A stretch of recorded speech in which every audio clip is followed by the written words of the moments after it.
Another day, another journey. I'm here to check the 34th Annual Red Cross Walkathon in Susupe, Saipan. After walking through the many booths at the walkathon event, I noticed that several people, mostly kids, enjoying a free canoe ride at the Susupe beach.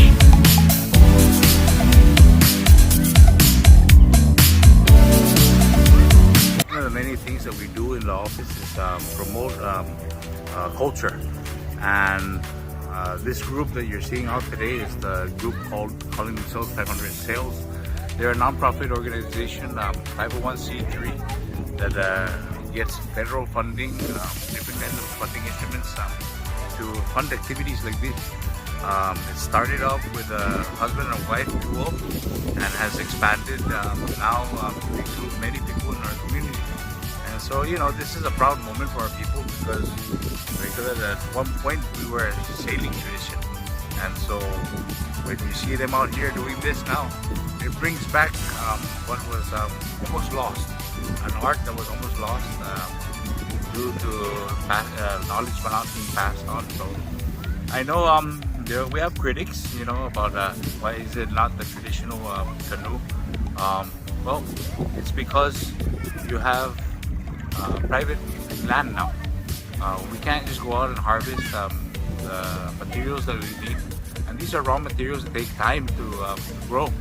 And so instead, what they did was they went and used fiberglass and got bamboo, whatever resources they could, to get this program going.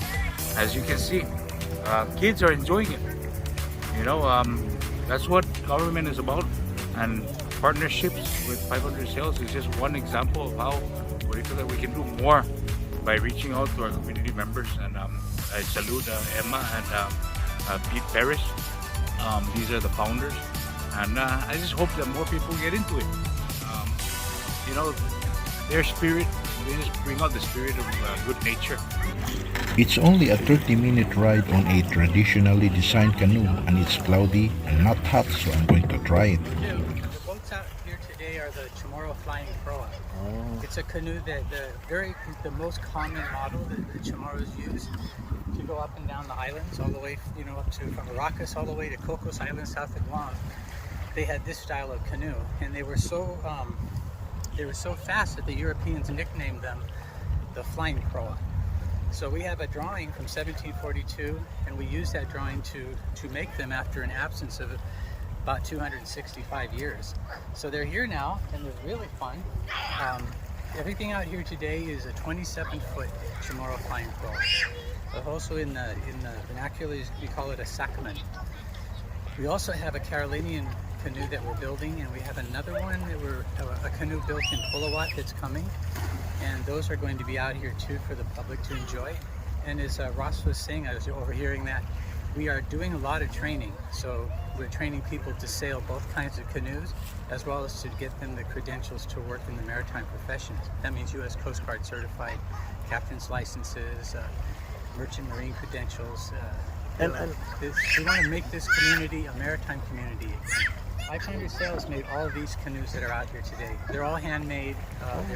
I would say we call them a prototype because they're not manufactured with a manufacturing process. They're just handmade, and each one's a little different as we figure out the best way to build them. So we're at the point now that we're going to make a mold. And a mold is a perfect copy of your best prototype.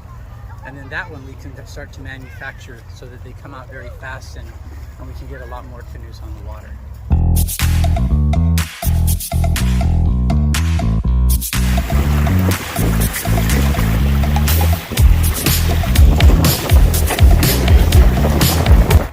The water is very clean and clear, simply enticing.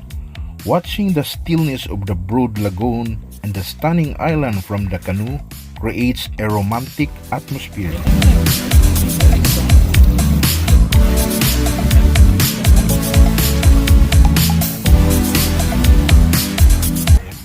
How did you like the boat experience?